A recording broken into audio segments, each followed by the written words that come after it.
ایک طالب علم نے جب مصر کی ایک یونیورسٹی میں داخلہ لیا، وقت ہونے پر اس نے نماز پڑھنے کی جگہ تلاش کرنا چاہی تو اسے بتایا گیا کہ یونیورسٹی میں نماز پڑھنے کی جگہ تو نہیں ہے، ہاں مگر تہہ خانے میں بنے ہوئے ایک کمرے میں اگر کوئی چاہے تو وہاں جا کر نماز پڑھ سکتا ہے۔ طالب علم یہ بات سوچتے ہوئے کہ دوسرے طالب علم اور اساتذہ نماز پڑھتے بھی ہیں یا نہیں، تہہ خانے کی طرف اس کمرے کی تلاش میں چل پڑا۔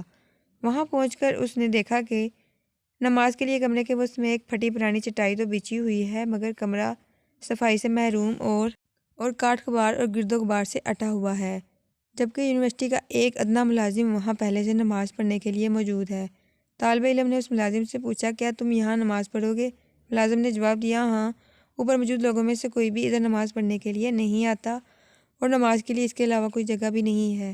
طالب علم نے ملازم کی بات پر اعتراض کرتے ہوئے کہا، مگر میں یہاں ہرگز نماز نہیں پڑھوں گا، اور اوپر کی طرف سب لوگوں کو واضح دکھائی دینے والی مناسب سی جگہ کی تلاش میں چل پڑا، اور پھر اس نے ایک جگہ کا انتخاب کر کے نہایت ہی عجیب حرکت کر ڈالی۔ اس نے بلند آواز سے اذان کہی۔ پہلے تو سب لوگ اس عجیب حرکت پر حیرت زدہ ہوئے، پھر انہوں نے ہنسنا اور کہہ کے لگانا شروع کر دیے، انگلیاں اٹھا کر اس طالب علم کو پاگل اور اجڑ شمار کرنے لگے۔ مگر یہ طالب علم تھا کہ کسی چیز کی پرواہ کیے بغیر اذان پوری کہہ کر تھوڑی دیر کے لیے ادھر ہی بیٹھ گیا۔ اس کے بعد دوبارہ اٹھ کر اقامت کہی اور اکیلے ہی نماز پڑھنا شروع کر دی۔ اس کی نماز میں محویت سے تو ایسا دکھائی تھا کہ گویا وہ اس دنیا میں تنہا ہی ہے اور اس کے آس پاس کوئی بھی موجود نہیں۔ دوسرے دن پھر اسی وقت پھر آ کر اس نے وہاں پر بلند آواز سے اذان دی، خود ہی اقامت کہی اور خود ہی نماز پڑھ کر اپنی راہ لی، اور اس کے بعد تو یہ معمول ہی چل نکلا۔ ایک دن، 2 دن، 3 دن، وہی صورتحال۔ پھر کہہ کے لگانے والے لوگوں کے لیے اس طالب علم کا یہ دیوانہ پن کوئی نئی چیز نہ رہی، اور آہستہ آہستہ کہکوں کی آواز بھی کم سے کم ہوتی گئی۔ اس کے بعد پہلی تبدیلی کی ابتدا ہوئی۔ نیچے تہہ خانے میں نماز پڑھنے والے ملازم نے ہمت کر کے باہر اس جگہ پر اس طالب علم کی اقتداء میں نماز پڑھ ڈالی۔ ایک ہفتے کے بعد یہاں نماز پڑھنے والے 4 لوگ ہو چکے تھے۔ اگلے ہفتے ایک استاد بھی آ کر ان لوگوں میں شامل ہو گیا۔ یہ بات پھیلتے پھیلتے یونیورسٹی کے چاروں کونوں میں پہنچ گئی۔ پھر ایک دن چانسلر نے اس طالب علم کو اپنے دفتر میں بلا لیا اور کہا، تمہاری یہ حرکت یونیورسٹی کے معیار سے میل نہیں کھاتی، اور نہ ہی یہ کوئی مہذب منظر دکھائی دیتا ہے کہ تم یونیورسٹی ہال کے بیچوں بیچ کھڑے ہو کر اذانیں دو یا جماعت کراؤ۔ ہاں، میں یہ کر سکتا ہوں کہ یہاں اس یونیورسٹی میں ایک کمرے کی چھوٹی سی صاف ستھری مسجد بنوا دیتا ہوں، جس کا دل چاہے نماز کے وقت وہاں جا کر نماز پڑھ لیا کرے۔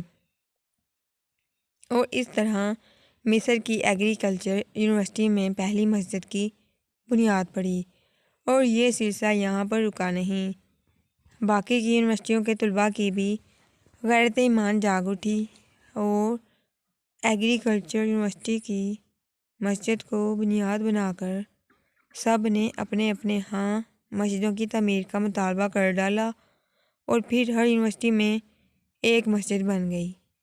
اس طالب علم نے ایک مثبت مقصد کے لیے حصول کو اپنی زندگی کا مقصد بنا لیا، اور پھر اس مثبت مقصد کے نتائج بھی بہت عظیم الشان نکلے، اور آج دن تک خواہ یہ طالب علم زندہ ہے یا فوت ہو چکا ہے، مصر کی یونیورسٹیوں میں بنی ہوئی سب مسجدوں میں اللہ کی بندگی ادا کیے جانے کے عوض اجر و ثواب پا رہا ہے، اور رہتی دنیا تک اسی طرح اجر پاتا رہے گا۔ اس طالب علم نے اپنی زندگی میں کار خیر کر کر نیک اعمالوں میں اضافہ کیا۔